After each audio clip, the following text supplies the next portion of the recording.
लहान सुट्टीमध्ये ह्या मुलांना डब्यात द्यायला छान आहे, किंवा आपल्या आदल्यामधल्या वेळेत खायला पण तोंडात टाकायला छान आहे. चहाबरोबर पण ही छान लागते. आता पावसाळ्याचे दिवस येतात आहे, तर ही डाळ नक्की करून बघा. नमस्ते, मी कल्पना. आजी नातीच्या किचनमध्ये तुम्हा सर्वांचं स्वागत आणि मनापासून शुभेच्छा. आज आपण कुरकुरीत अशी मसाला डाळ कशी बनवायची ते बघतो. ही डाळ आमच्याकडे गौरीच्या फराळामध्ये आम्ही बनवतोच, पण आमच्याकडे आधीमध्ये पण हा पदार्थ सारखा चालू असतो. लहान डोकेसाठी किंवा डब्यासाठी हा पदार्थ आमच्याकडे नेहमी होतो. हा एक फरसांचाच प्रकार आहे, पण एकदम चटपटीत लागतो हा. हे जर आवडलं तर लाईक करा, कमेंट करा, सबस्क्राईब करा. मसाला डाळ कशी बनवायची, त्यासाठी काय काय साहित्य लागतात ते दाखवते आहे. इथं मी 4 ते 5 तास ही डाळ, हरभरा डाळ भिजून घेतली आहे. बघा अशी दाबून बघा, म्हणजे तुम्हाला काय अशी छान टपुरी फुलली पाहिजे. एक बाऊल घेतला होता, तो बाऊल बघा हे एवढी फुगून एवढी झाली आहे ती डाळ. आणि आपली डाळ भिजली की नाही हे असं बघा, म्हणजे लगेच कळतं तुम्हाला.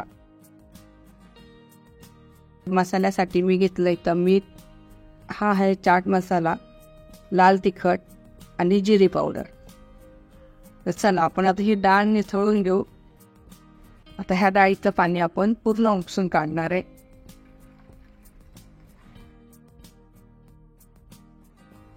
आणि ही जास्त वाळवायची नाही आहे.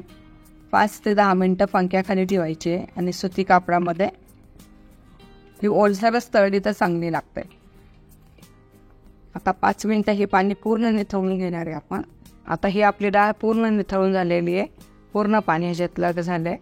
ते कसं सुती कापड घ्यायचं, त्या सुती कापडावर ही डाळ पसरून टाकायची. हे पण सावलीमध्येच वाळवायचे आपल्याला, उन्हामध्ये नाही वाळवायचे. 15-20 मिनटात हे सुकून जातं. ह्याच्यातलं फक्त आपण 15 ते 20 मिनटं पाणी काढून घेणार आहे. ते थोडंसं पाणी या सुती कपड्याला लागून जातं. पूर्ण नाही सुकवायची आपल्याला, थोडी ओलसरच ठेवायची ही डाळ, म्हणजे छान होते. कुरकुरीत मसाला डाळ करण्यासाठी आपण जे डाळ सकाळी भिजवली होती, नंतर ती खालीच आपण हे केली, वाळवली, ते असे हाताला लागले पाहिजेत आपल्या. जास्त वाळवायची नाही, असे थोडीशी ओलसर ठेवायचे. तर डाळ तेल तापले की नाही एक घालून बघायचं आपण. हां, हे तेल छान तापलं. आता आपण ह्याच्यात तळून घेऊ.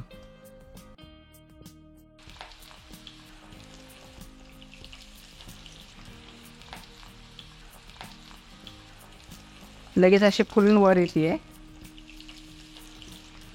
खूप मोठ्या गॅसवर नका तळू, कारण तो मग वर्ण रंग त्याचा लालसर किंवा काळपट येतो. तर मंद आचेवरच असं आपण ही डाळ तळून घेऊ कुरकुरीत अशी. आणि डाळ किती हे करायची, सुकवायची हे बघा. अशी जास्त वाळवायची नाही, ओलसर असतानाच तळायला घ्यायचे, म्हणजे छान तळली जाते. आपण मंद आचेवर तळतो ना, तर ती मध्ये एकदम हलकी होती आणि खुसखुशीत आणि कुरकुरीत लागते ही डाळ. त्यामुळे डाळ तळताना घाई करायची नाही, मोठा गॅस करायचा नाही आहे. मंद आचेवरच छान अशी तळून घ्यायची ही डाळ. हां, चला आपण ज्यावेळेस तेलात डाळ टाकली त्यावेळेस असे बुडबुडे आले आणि फेस पण आला. आता ते त्यातलं जे ओलापणा होता त्याच्यामुळे ते झालं होतं. आता ते पूर्ण आपली डाळ छान असे खरपूस तळून झालेली आहे बघा. आणि रंगही बदलला आहे, किती छान झाली आहे. तर थंड झाल्यावर तुम्हाला दाखवते. आवाज येतो ना छान, म्हणजे आपली डाळ छान झाली आहे. पण आता याच पद्धतीने ही पूर्ण डाळ संपूर्ण आपण तळून घेऊया. बघा, सुरुवातीला बुडबुडे येतात, फेस येतात, आणि तळून झाली की छान असा रंग बदलतो. बघा, थोडा फेस आलेला आहे. थोडंसं त्यात आपण ओला असताना ती डाळ तळायची असते, म्हणजे छान होते. आणि बघा आता हे किती मंद आचेवर डाळ तळून घेते मी. असा मंद आचेवरच तळून घ्यायचे, म्हणजे आपली डाळ छान खुसखुशीत आणि कुरकुरीत खायला एकदम छान लागते ही डाळ. आता इथं आपली सगळी डाळ तळून झालेली. बघा किती छान डाळ तळली आहे. रंग पण याचा किती छान आला आणि रंग बदलला आहे. रंग बदलून अशी खुसखुशीत झाली आहे डाळ. एक फोडून दाखवते. आता ह्यात गरम तेलातच आपण कढीपत्ता तळून घेऊ.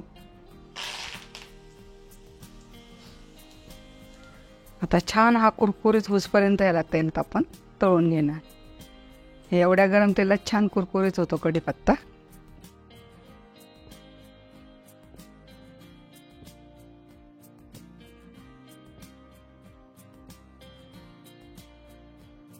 चला, आपली ही डाळ आता सगळी तळून झालेली आहे. आता ह्याला आपण मसाला लावणार आहे. तर ह्याच्यासाठी आपण एक कुंडा घेतला आहे. ह्या कुंड्यामध्ये ही डाळ सगळी काढून घेऊ आपण, म्हणजे मसाला लावायला बरं पडेल किंवा हलवायला बरं पडेल.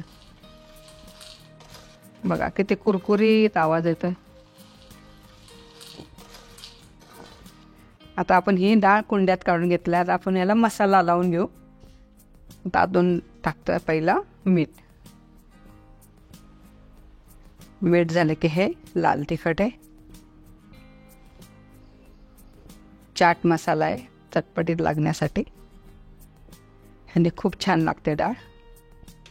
आणि थोडीशी जिरं पावडर टाकते.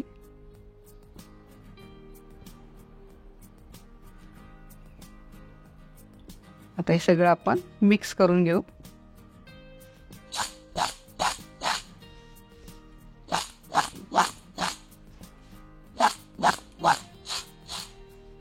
बघा किती कुरकुरीत आवाज येतो. इथं आता सगळा मसाला आपला लागलाय डाळीला. बघा कशी कुरकुरीत असा आवाज येतोय.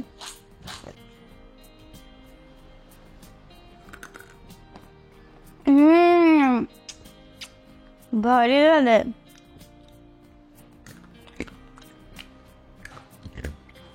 आता हे डाळ चांगली महिना किंवा 2 महिने पण छान टिकते. अशी चांगली खरपूस तळली तर पण मी टिकवणार नाही. काही होणार नाहीये.